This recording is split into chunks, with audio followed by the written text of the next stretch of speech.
30 years of growth in the ministry.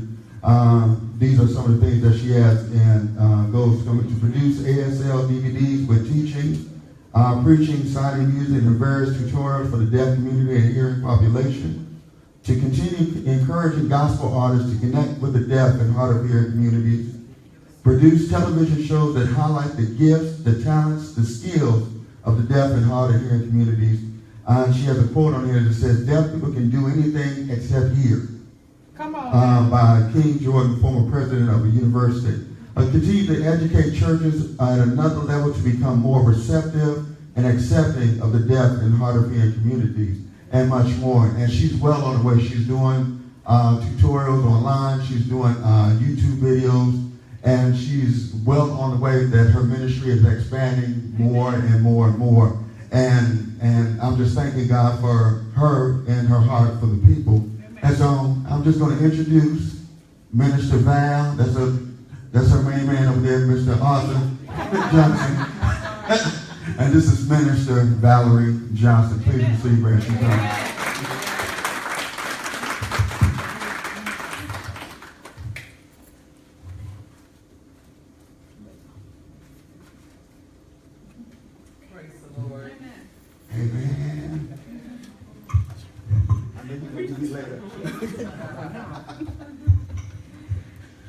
Good morning, everyone. Good morning. Let me put my timer on so I will not go over. There's so much that I want to share. My husband is passing out folders. If somebody can also maybe give him a hand. I should have enough for everyone. If not, I've got some more in my backpack over there. I just want to first tell you about just how I got started. In 1986, I was teaching a Sunday school class of teenagers.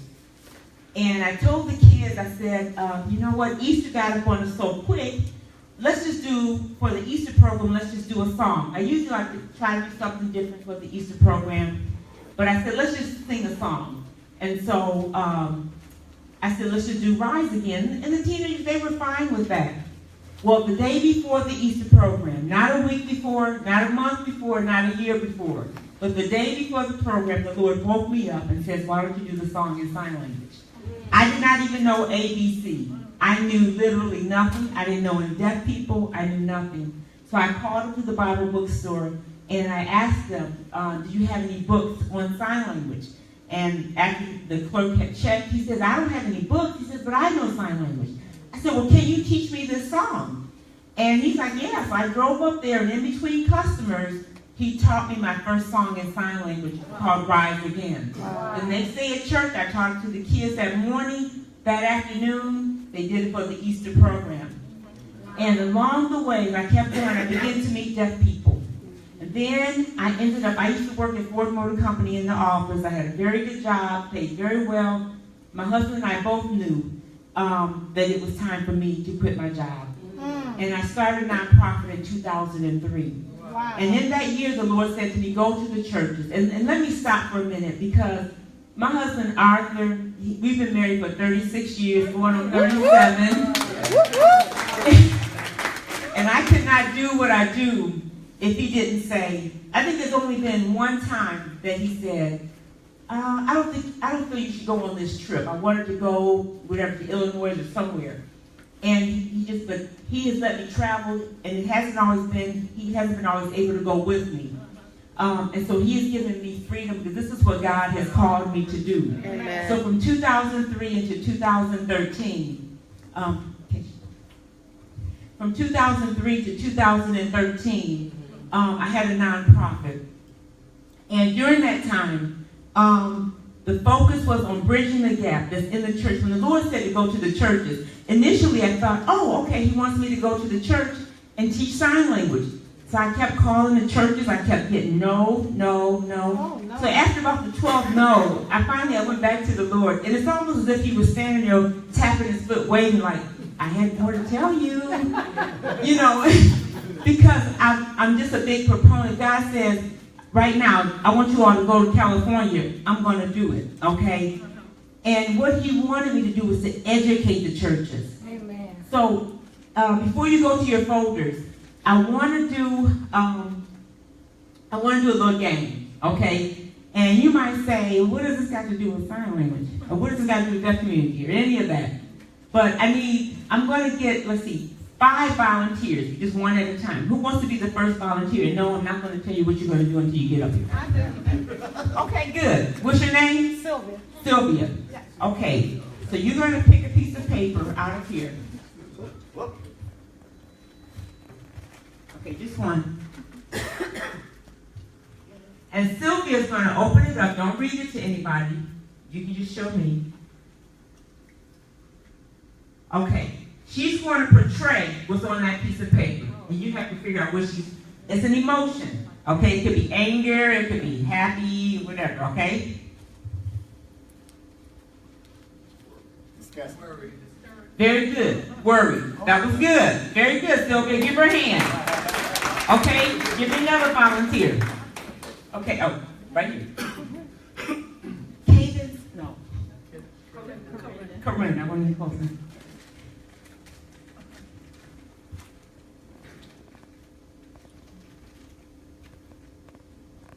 Okay. Excited. Anxious. Happy.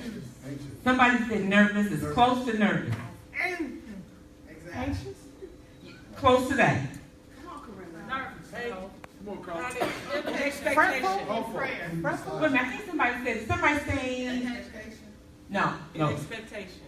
Along that line, I'll give it to you. Anticipation. Good job. Good job. Give her a hand. Okay, Phil.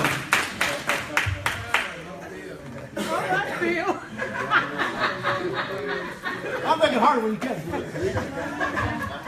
Some of these may be totally opposite of your personality. And since I don't know, I don't think it's the opposite. Okay. That's exactly like so. It's going to be a hard one. You can't say nothing. You can't talk. There you go. I've only known him like for 4 hours, and I knew that that's an easy one for him. Okay, can I get 2 more people? Okay, in the back. You got a baby back there, too. Baby back there.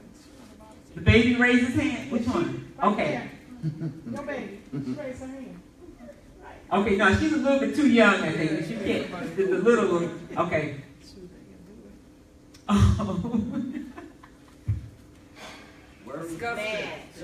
Worry. Depressed. Frustrated. Upset. Disappointed. Forget it. Annoyed. Oh, done. What's another word for done? I'm done with somebody. Finished. Done. I'm done. Okay, I'm gonna help. I'm gonna help. Leave me alone. Somebody said, that's it, irritated. Okay, and can I get this lady right here with the shades on her forehead? On her head.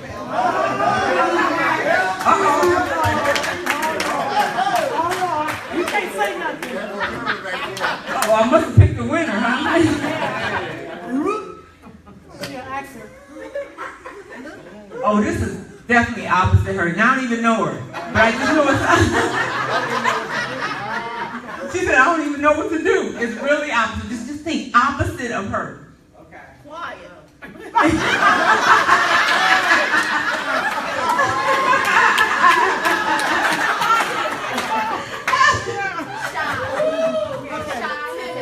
There you go. That's it. Timid. All right. Give everybody a hand. That was good. Okay.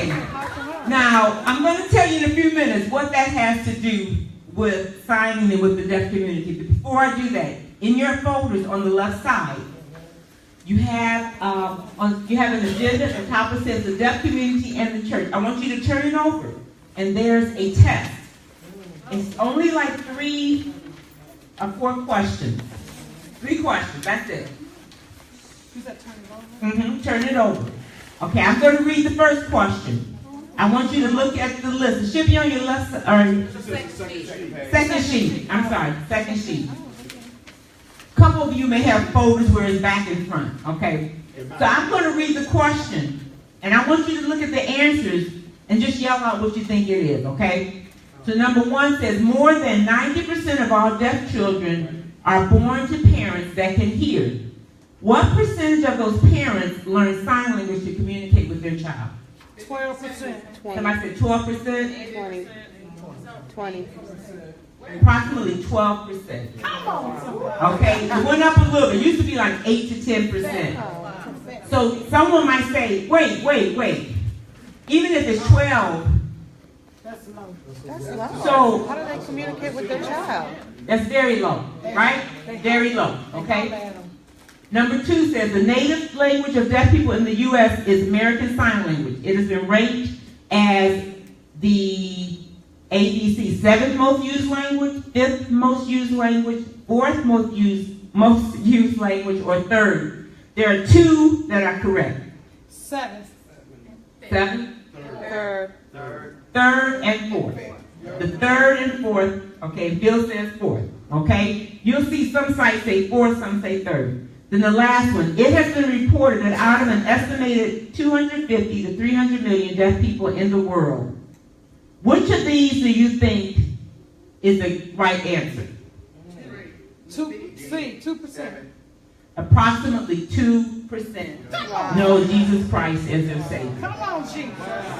Okay? And you'll see how this all ties together. Parents not learning how to communicate. Right. The church does not have interpreters. Wow. They're missing the gospel of Jesus Christ. Yep. Jesus. So you see, the next item says, wait. They said, what? I'm going to read some statements to you. Then I'm going to ask you at the end. These are people in the church. I want you to tell me who do you think said these? First one says, this was spoken to a deaf man. There are not enough of you, deaf people. He didn't, of course, say deaf people. But he said, there are not enough of you to get an interpreter. And the young man said to me, I videotaped him saying this. Jesus would have died for one person. Couldn't they have gotten an interpreter for one person? That's good. There's no money in the budget to pay you to interpret for our deaf member. At the time, the church had approximately 1,000 members. Oh my God. The young deaf woman continued to attend, but eventually left the church. I drove from Michigan to Toledo, and I would interpret for her. Then I would drive back to my church in Michigan and interpret at my church. I just could not keep up the pace. I met with the pastor. He said, there's no money in the budget. Oh, $40? Give me some gas money, something. And eventually, they took down the words of praise and worship. They took the words down and stopped showing the words. She was part of the dance ministry. Very active, very involved. Had a hard of hearing daughter. One of the pastors took sign language class from me. Her husband told me, he's like, what are you doing to my wife? She woke up in the morning, 2 in the morning, signing. But it didn't go any further. She had excitement and zeal for the moment. And the deaf young lady would write me these long letters. Val, I miss you. Val, I wish I could move to Michigan. That was when we were living in Michigan. And eventually, she left the church.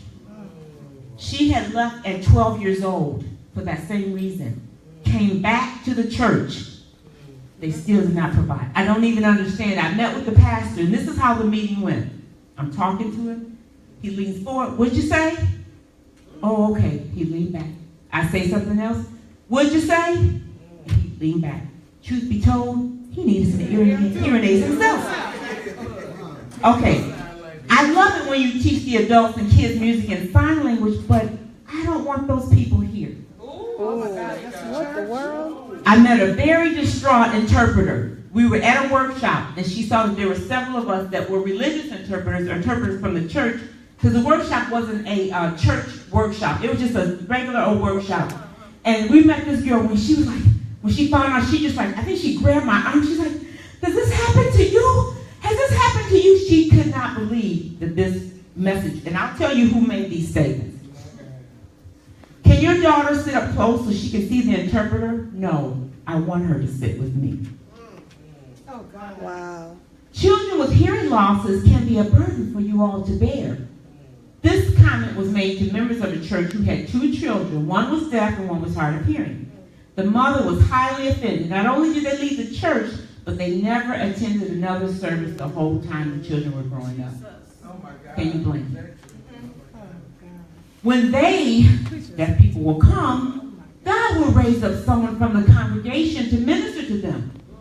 This is, I believe I made a call and the secretary or something. I think people sometimes who was it that said about the attitudes of people working the front lines and in the church? What? That was you. Okay, yeah. It's over there. Just get it from there. And so I was like, I'm making these calls like, do people forget that they're saved? You know? And so she said, God will raise up somebody. That's ministry. The last one, I have a deaf son. I used to know sign language, but I just got too busy to keep doing it. But I learned how to communicate with him. I just tell him not to do it. And he knew. So yes, we communicate, quote unquote, I should have said. Sometimes if we can't understand each other, then we write it down. Now, anyone care to guess at who made these comments? They were made in a church setting, at some type of church service. What do you think? Other church members? The treasurer? The head of the trustees? Deacons? Choir directors? A mixture of different people? Sunday school teachers? Who do you think? You see that P? Look at your statements again. I put a big capital P. It's not typos on your paper. After each comment, you'll see a letter. Pastor, pastor, pastor, pastor. L is for leader. S is for secretary, whatever her title was. And the last one was a pastor's wife. Oh my God. I was doing a workshop. I had no idea. The pastor's wife was in my workshop. And as I'm telling you, like I'm sharing with you, and as she begins to share, she's got a deaf son. It's like, oh, okay. So I have to be kind of diplomatic now as I share. I'm not trying to throw her under the bus and making her feel real bad that you needed to have learned sign language a long time ago, but I still have to get the message across to her. But this is what she's saying to me, and it's like, it's nothing much I could have done, but just continue to share what I'm sharing. Now, I want to tell you a little bit about the deaf culture. And the deaf culture is important. Why? Because if Prophetess Deborah here is from the Hispanic community, and I go to say something to her, and she, just blows me off or whatever, and if I don't know about that culture, I could get highly offended. Right? So something about the culture. You heard the percentage earlier, 2 to 4% know Jesus Christ. One young man, he was a deaf man. His name is Terry. And one day Terry was very angry, and I said, do you know Jesus? And he said, no. And I knew the way he responded, it was as if I said, well, do you know Apostle Ron Wilson? He probably thought I was just talking about a person, a real person. So I said, well, do you know God? And he's like, yeah. I said, well, God has a son, and he wants to live in your heart. And I kid you not, without missing a beat, he was serious as a heart attack. He says, oh, no. I have heart problems. My mother has heart problems. My sister has heart problems. I just stopped. I looked at his girlfriend, who was a Christian. She was deaf also. She just shrugged her shoulders like, Dad, I can't help you. And so I just stopped. I went to a deaf missionary. And she says, Val, talk to him about the change that Jesus will make in his life. So I went back to him. I wasn't going to give up on him. I went back to him. And I began to talk about what Jesus will do in your life, the change. And I began to see the glimmer of understanding in his eyes. Okay? Terry grew up in the church, but no interpreter. How was he supposed to get the gospel? Okay?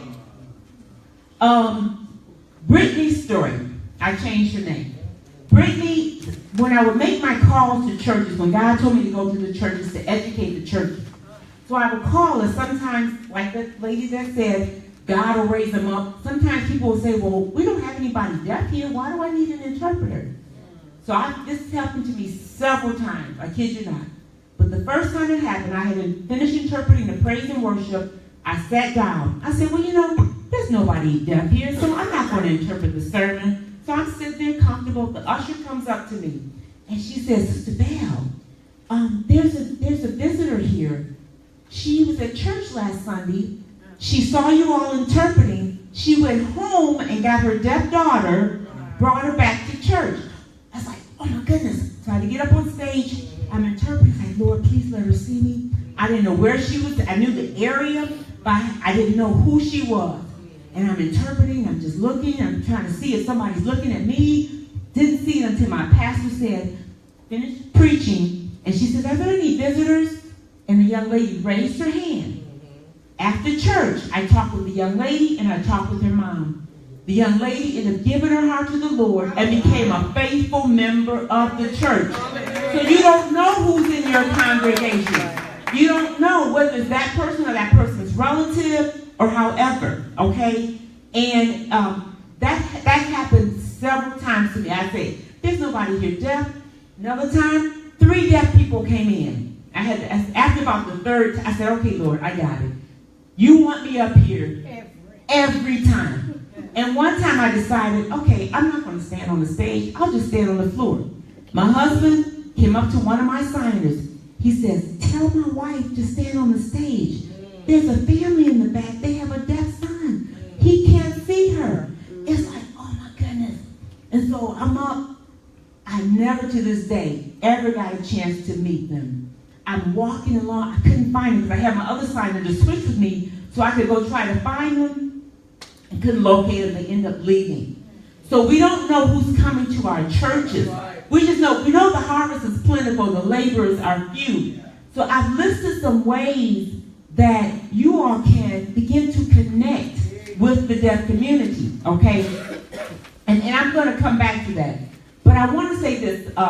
Pastor Leonard, when he introduced me, he says, one of the quotes I say, deaf people can do anything that hearing people can do except hear. Wow. So there are deaf people that can be apostles, pastors, teachers, evangelists. Thank you. Evangelists. And which one did I miss? Prophets. Thank you. Okay. One of my deaf friends, a pastor, speaks in tongues. And I'm going to show you the sign for that. Okay? That's the sign for speaking in tongues. He speaks in tongues.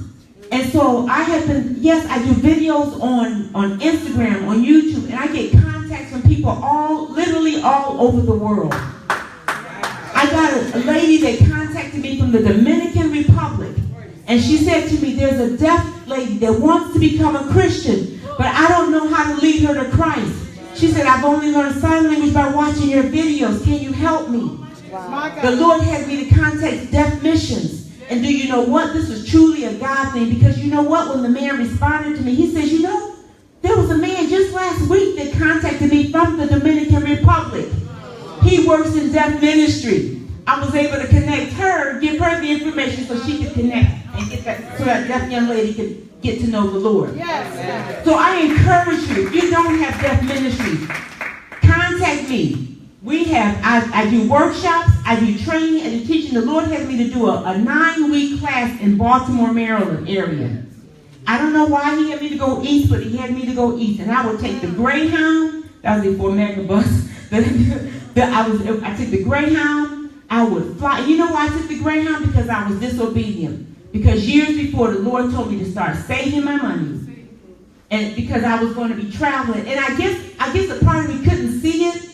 And so therefore I suffered for it by going on a Greyhound. But some I was able to fly some, but I took a lot of the Greyhound. So I travel around. But this is what God has called me to do. There needs to be education, because see, what's happening in the secular arena, somebody said, Val, maybe you should just go to the secular artists and go to them first, and then, you know, et cetera, et cetera.